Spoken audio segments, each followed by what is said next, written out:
Ya, bismillahirrahmanirrahim. Assalamualaikum warahmatullahi wabarakatuh. Bertemu lagi dengan saya di mata kuliah ke-9, yaitu sensor dan transducer ya. Jadi ini merupakan materi setelah kita melaksanakan UTS kemarin berkaitan dengan mata kuliah elektronika dasar. Jadi untuk setelah UTS ini kita akan fokus terhadap berbagai macam sensor. Harapannya adalah nanti teman-teman jika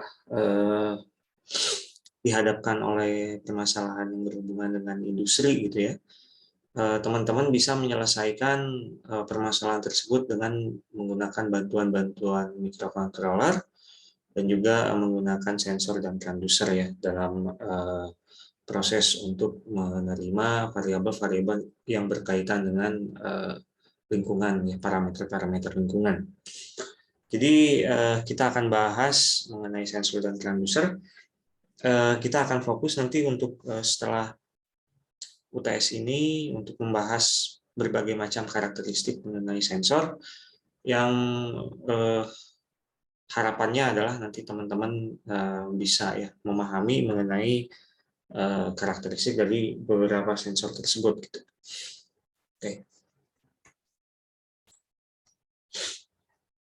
Oke. Jadi transducer itu adalah suatu alat untuk mengubah energi ya dari satu bentuk ke bentuk lainnya. Contohnya adalah mikrofon, loudspeaker, antena, dan lampu. Misalkan di sini kita menginput suatu variabel atau suatu energi yang dalam hal ini kita wakilkan dengan menggunakan energi suara. Kemudian input transducer ini mengkonversikan ya energi dari suara untuk diubah menjadi energi elektrik. Kemudian dari energi elektrik tersebut kita teruskan ke dalam suatu amplifier elektronika ya yang biasa kita gunakan kemarin menggunakan penguat operasional, tetapi khusus untuk audio kemudian untuk beberapa alat elektronik lain bentuk daripada instrumentasi amplifier sendiri khususnya untuk audio itu dia bentuknya harus kompleks ya. Mengapa harus kompleks? Karena jika kita menggunakan bentuk amplifier kemarin, seperti yang kemarin kita gunakan, maka otomatis noise-nya pun dia akan semakin besar ya. Sementara kita tahu ketika kita ingin melakukan atau membuat suatu sound system, maka otomatis kita tidak ingin noise tersebut kita tingkatkan intensitasnya seperti itu, sehingga untuk mengurangi intensitas daripada noise yang tidak kita inginkan, biasanya kita gunakan suatu amplifier yang bentuknya itu sangat kompleks gitu ya, sehingga harapannya suara yang dikeluarkan lebih bersih, suara yang dikeluarkan lebih jernih dan juga enak untuk didengar seperti itu. Dari amplifier elektronika ini kemudian kita keluarkan suatu sinyal output di mana output transducer itu mengkonversikan energi elektrik menuju ke suatu sound ya, yang dalam hal ini adalah speaker seperti itu. Jadi dalam diagram ini saya ingin mengeluarkan suara saya, kemudian saya ingin tingkatkan intensitasnya ya, intensitas suara tersebut sehingga yang tadinya hanya segelintir orang yang bisa mendengar saya bisa saya tingkatkan hingga mencapai ke puluhan orang seperti itu misalkan ya.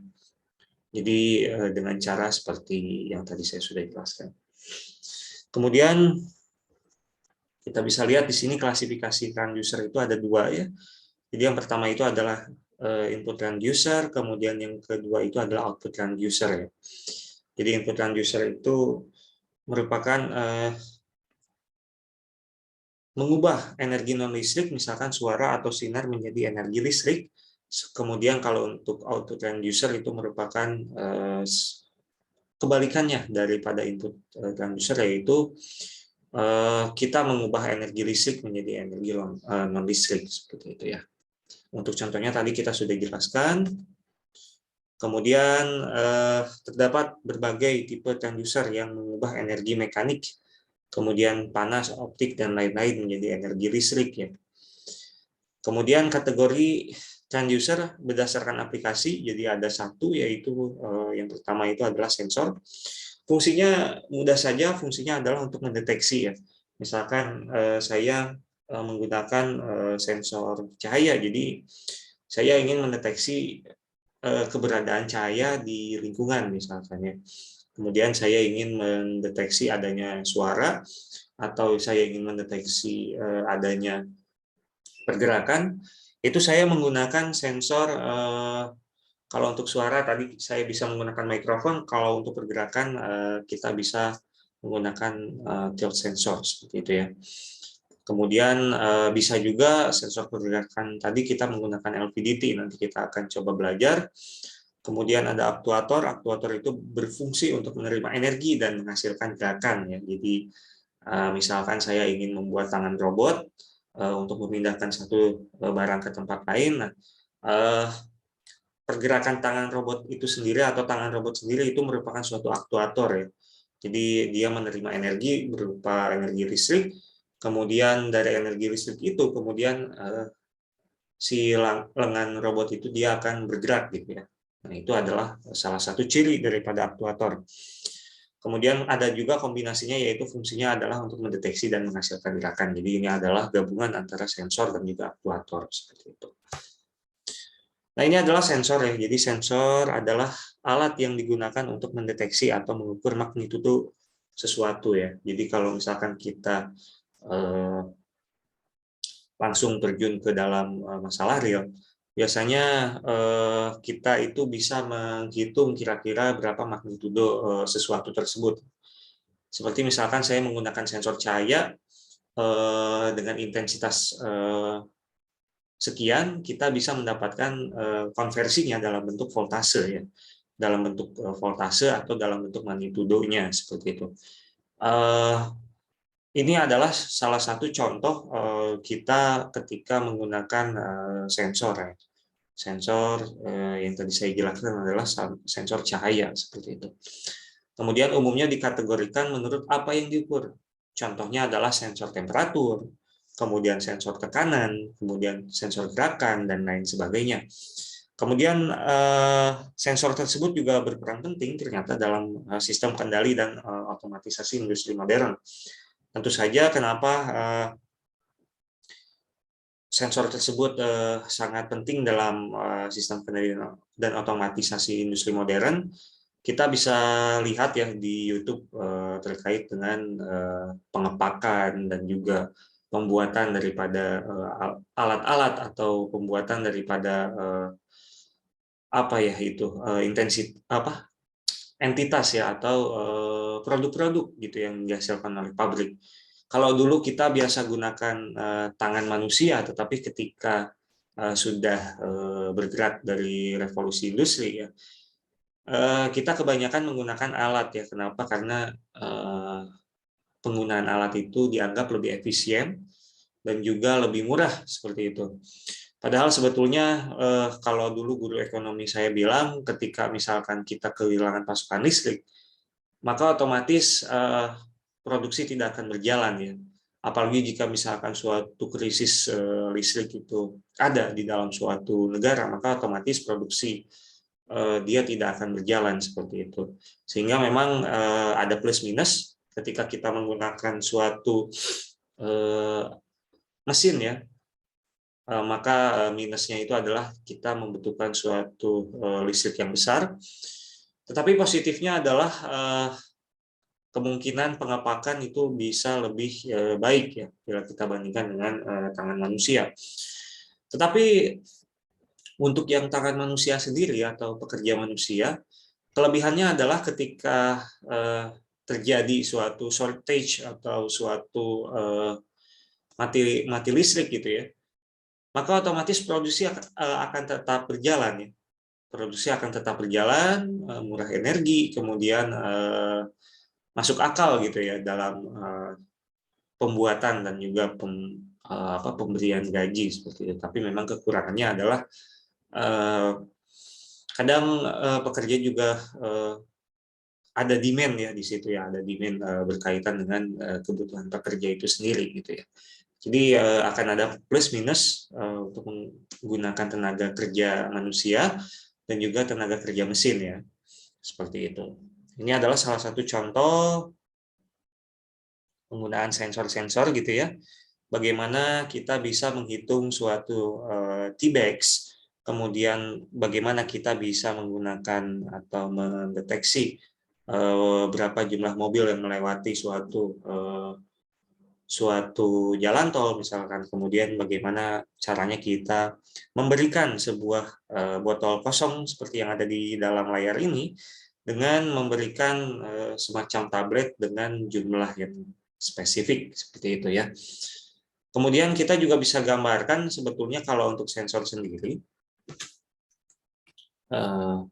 Jadi di sini kita bisa lihat ya bahwa indera manusia itu atau mikrokontroler dan juga elektronika itu banyak sekali didasari oleh indera-indera manusia ya. Yang pertama adalah kita bisa lihat di sini mata kita itu serupa atau analog ya dengan sensor optik gitu ya. Kemudian pengecapan itu kita bisa pembauan itu kita bisa menggunakan sensor gas seperti itu. Kemudian kita juga bisa merasakan atau mensensor gitu ya, mensense sebuah perasa itu dengan menggunakan probe seperti itu. Kemudian pendengaran itu kita bisa menggunakan mikrofon. Kemudian jika kita ingin mengolah berbagai macam variabel-variabel tersebut, kita bisa langsung berikan saja ke dalam mikroprosesor seperti itu. Jadi banyak sekali. Jadi sistem sensor dan aktuator itu sangat banyak dipengaruhi dan juga sangat banyak diilhami oleh apa itu namanya oleh indera kita gitu ya terhadap alat-alat atau sensor dan aktuator yang kita buat dengan menggunakan cara-cara industri seperti itu. Nah, ini ada beberapa faktor ya sebetulnya ya dalam menentukan pemilihan sensor ya. Apakah ukuran fisik sensor memenuhi syarat untuk dipasang pada tempat yang diperlukan? Ini penting, kenapa? Karena kita biasanya jika ingin membuat suatu alat yang compact, kita harus mengetahui dulu berapa ukuran fisik sensor yang memenuhi syarat untuk dipasang gitu ya. Karena tidak mungkin juga ketika misalkan kita ingin membuat suatu sensor RFID misalkan, tetapi bentuk boxnya itu besar sekali gitu ya. Jadi kita harus bagaimana caranya bisa membuat suatu fisik sensor atau fisik alat itu dia semakin compact gitu ya, tetapi dia bisa bekerja secara akurat dan juga secara presisi ya. Kemudian yang selanjutnya adalah apakah cukup akurat. Ini juga penting ketika kita misalkan membuat suatu alat, tetapi dia itu tidak cukup akurat, maka otomatis hal yang terjadi adalah kita tidak bisa mengetahui secara akurat mengenai magnitudo ya yang ingin kita sense seperti itu. Kemudian apakah bekerja pada jangkauan yang sesuai? Ini juga penting. Jadi ketika misalkan saya buat suatu alat, tetapi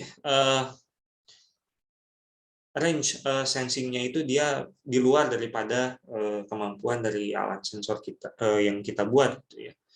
Maka otomatis ini akan menjadi kekurangan dari alat kita karena yang harusnya kita misalkan bekerja pada range sekian, misalkan ya, coba saya gambar. Misalkan saya bekerja pada range sekian, tetapi sensor hanya bisa merange atau mengukur hanya segini saja gitu, maka otomatis ini akan menjadi masalah. Biasanya untuk mencari suatu sensor yang dapat menghitung range yang semakin luas, kita membutuhkan kita membutuhkan suatu sensor yang memiliki tingkat akurasi dan juga tingkat resolusi yang tinggi ya. Dan biasanya harganya juga akan semakin meningkat seperti itu. Kemudian apakah akan mempengaruhi kuantitas yang diukur, kemudian apakah tidak mudah rusak dalam pemakaian, kemudian apakah biaya tidak mahal. Jadi ini merupakan suatu hal yang sangat penting ya. Apalagi yang berkaitan dengan apakah tidak mudah rusak dalam pemakaian. Jadi kita sebetulnya tidak ingin membuat suatu alat yang dalam 10 kali pakai misalkan langsung rusak seperti itu. Jadi kita harus butuh memilih suatu sensor yang tepat untuk kita gunakan seperti itu. Nah, ini ada beberapa spesifikasi sensor. Jadi yang pertama itu adalah tingkat akurasi, kemudian tingkat sensitivitas, kemudian tingkat presisi dan juga linearitas dan juga respon frekuensi. Biasanya ini ada beberapa terms yang biasa kita gunakan ya ketika misalkan kita pelajari di fisika dasar. Salah satunya adalah yang akurasi. Akurasi itu adalah persesuaian antara hasil pengukuran dengan harga sebenarnya. Ketika misalkan kita bisa men-sense atau mengukur suatu variabel dengan menggunakan sensor dan nilai tersebut ternyata mendekati nilai yang sebenarnya, maka sebetulnya alat ini bisa kita cap sebagai alat yang baik ya. Jadi perbedaan antara harga yang diukur dengan harga yang dianggap benar disebut kesalahan sistematis. Semakin kecil kesalahannya maka pengukuran dikatakan teliti seperti itu.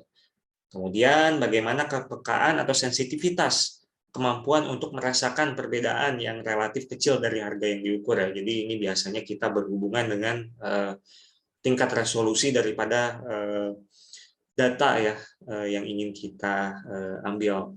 Ketika kita bekerja dalam ukuran mikro misalkan, maka otomatis kita harus membuat atau mencari suatu sensor yang tingkat akurasinya itu, tingkat sensitivitasnya itu dia tinggi ya.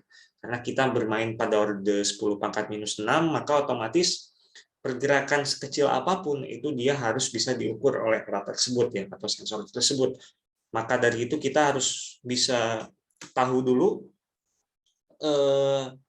spesifikasi daripada sensor yang ingin kita gunakan. Tidak bisa kita asal beli terlebih dahulu, kemudian kita gunakan, kemudian ternyata alat tersebut tidak bisa bekerja di range yang kita inginkan. Jadi hal yang pertama kita harus lakukan adalah kita harus mengetahui terlebih dahulu spesifikasi alat dan juga spesifikasi pekerjaan yang ingin kita kerjakan seperti itu. Kemudian ada ketepatan atau presisi, di mana ketepatan ini merupakan suatu kemampuan untuk menghasilkan output yang sama pada proses yang dilakukan berulang-ulang ya. Jadi yang kita inginkan adalah kita membuat suatu alat yang dimana ketika misalkan kita ulang pengukuran, hasil yang kita dapatkan adalah sama. Kemudian ada linearitas. Linearitas itu adalah penyimpangan harga output dari garis lurus. Yang kita inginkan itu adalah sebetulnya output daripada sinyal itu dia berbentuk garis lurus ya. Tetapi ada beberapa sensor yang memang dia melenceng ya, tidak sesuai dengan garis lurus, sehingga dalam perhitungan pun kita harus pintar-pintar ya. Kita harus pintar-pintar bagaimana menyiasati penyimpangan harga tersebut. Atau kita harus melakukan kalibrasi terhadap penyimpangan harga output tersebut gitu ya. Terhadap linearitas atau garis lurus yang kita inginkan. Kemudian ada tanggapan frekuensi, di mana frekuensi respons ini menunjukkan ya seberapa cepat tanggapan terhadap perubahan input ya. Nah, ini adalah salah satu contoh perbedaan antara akurasi versus presisi ya. Jadi kalau yang ini itu dia yang lingkaran hitam itu dia adalah nilai sebenarnya ya. Jadi kalau untuk yang gambar pertama ini dia itu presisi karena kan kita mengulang-ulang ya.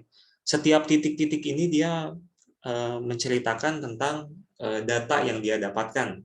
Data yang dia dapatkan ketika satu percobaan dilakukan ya.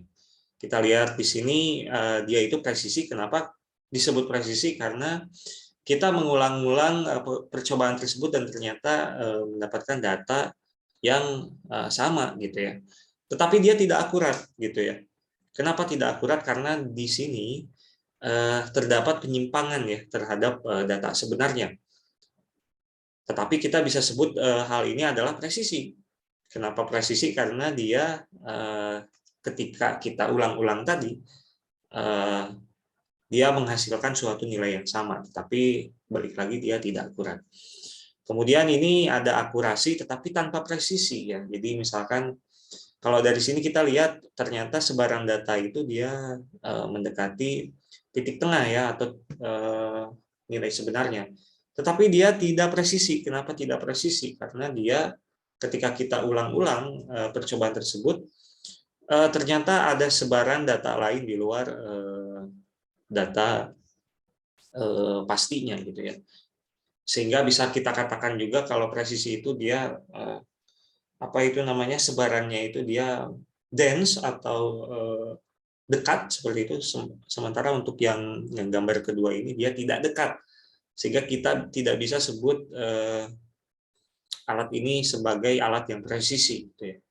Nah, berbeda dengan yang gambar ketiga ini dia itu presisi. Kenapa presisi? Karena dia dense, karena dia itu dekat ya antara satu dan lainnya dan juga akurat.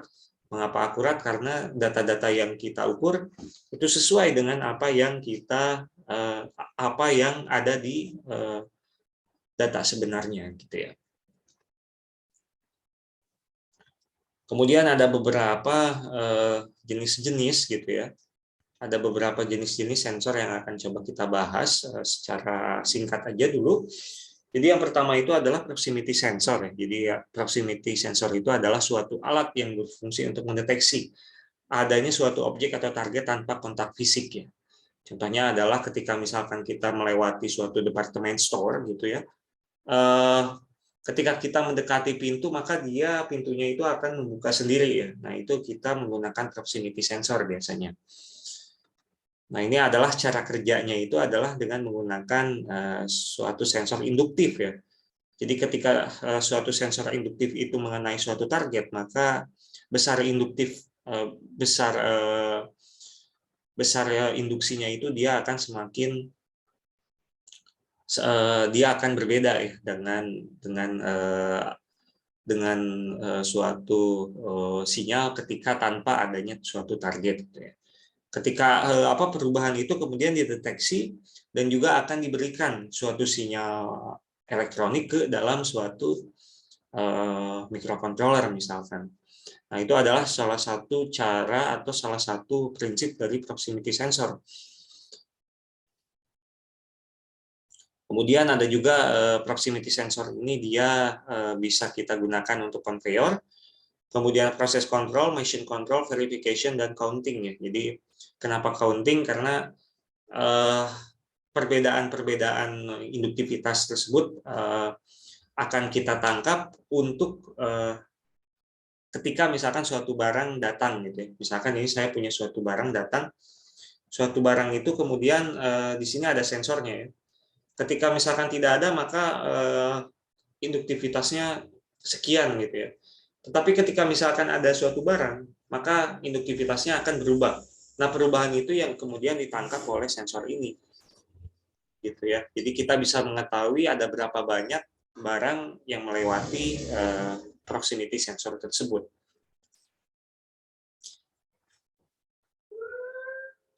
Kita juga gunakan semacam elektroda dan juga kapasitor ya.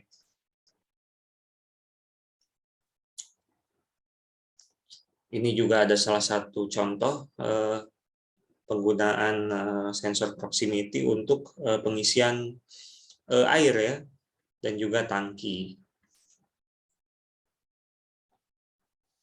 Kemudian ada juga magnetic switch. Jadi ini adalah saklar magnet disusun dari dua buah kontak yang berada dalam tabung gas yang diisi dengan gas pelindung.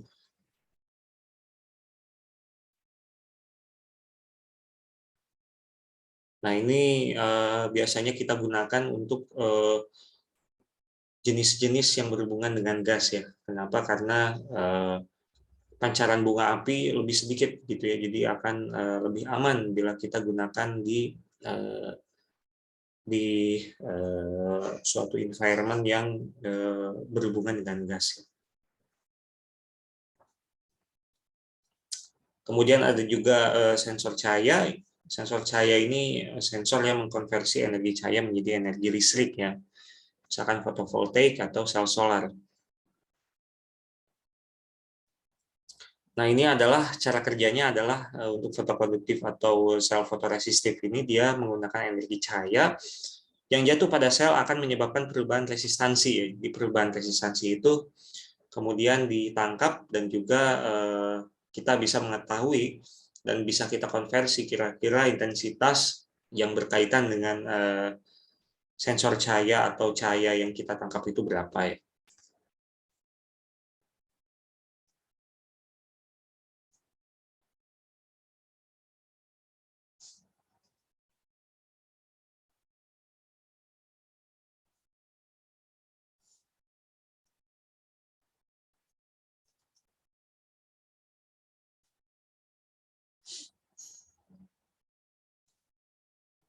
Jadi ini ada jenis-jenis yang lain. Jadi silakan nanti teman-teman baca aja dulu. Sini ada battle label detection gitu ya. Jadi ini adalah salah satu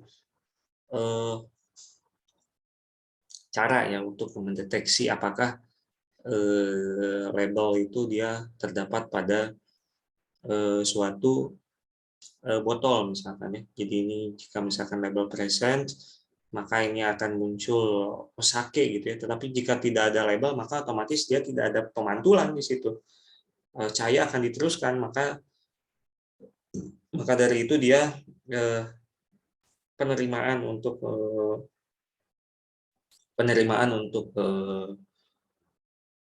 deteksi tersebut hanya akan hitam saja ya.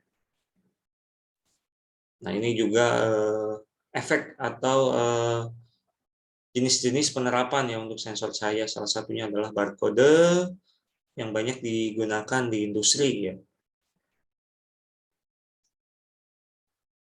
Ini juga ada efek Hall. Efek Hall ini adalah objek magnetis ya. Jadi ketika misalkan kita memberikan suatu medan magnet, maka otomatis akan terjadi suatu arus ya atau perbedaan tegangan di situ. Dan ini biasanya digunakan untuk NDT biasanya non-destructive test. Biasanya kalau untuk sensor efek Hall ini digunakan untuk mengecek suatu defek ya di dalam suatu plat misalkan. Nah, ini juga ada sensor ultrasonik. Jadi sensor ultrasonik ini bekerja dengan mengirimkan gelombang suara menuju target dan mengukur waktu yang diperlukan untuk memantulkan kembali.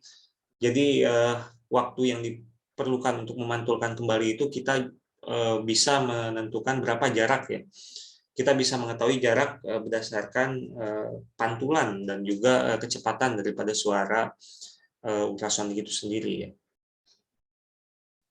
Objek yang bisa dideteksi adalah objek padatan, cairan, dan butiran. Kemudian reflektivitas suara dari permukaan cair sama dengan dari objek yang padat. Kemudian tekstil dan foam menyerap gelombang suara. Dan ini biasanya kita gunakan untuk mobil ya. Ketika misalkan kita menggunakan rem mundur, maka otomatis dia akan mengeluarkan sensor ultrasonik. Ketika misalkan dia dekat, maka otomatis akan muncul suara peringatan. Kemudian ini juga ada sensor tekanan. Jadi ini merupakan suatu sensor yang mengubah tegangan mekanik menjadi sinyal listrik. Besar tegangan didasarkan pada prinsip yaitu tekanan konduktor berubah dengan berubahnya panjang dan luas penampang. Jadi ini perumusannya mungkin teman-teman sudah pelajari ketika praktikum fisika dasar, bagaimana hubungan berubahnya panjang dan juga luas penampang itu akan berpengaruh terhadap resistivitas daripada suatu tahanannya. Ini juga sama, di strain gauge. Jika sel dibebani, maka logam akan memanjang, mengulur, atau menekan.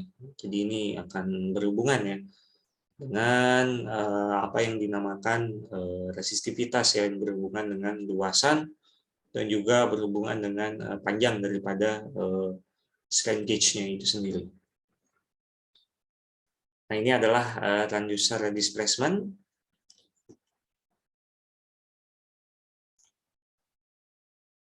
Nah, ini juga LVDT ya. Jadi LVDT ini dia berhubungan dengan perhitungan displacement ya, yang biasa kita gunakan di industri. Biasanya jika misalkan kita menggunakan orde mikro, maka otomatis kita butuh suatu sinyal atau suatu sensor LVDT yang memiliki tingkat akurasi yang tinggi ya. Kemudian LVDT ini merupakan suatu transformator dengan inti yang dapat bergerak dan dua kumparan yang sekunder. Jadi kita bisa mengetahui besar daripada perubahan apa namanya itu displacement ya dengan menggunakan prinsip LVDT ini.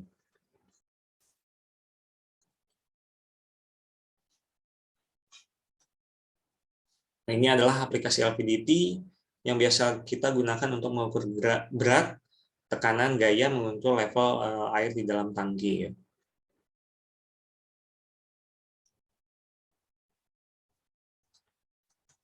Oke, terima kasih. Mungkin itu saja dulu dari saya untuk hari ini. Jadi saya ingin coba untuk penjelasan hari ini itu lebih ke general saja gitu ya. Sebelum nanti kita akan membahas secara spesifik mengenai sensor-sensor yang ingin kita gunakan nanti ke depannya gitu ya.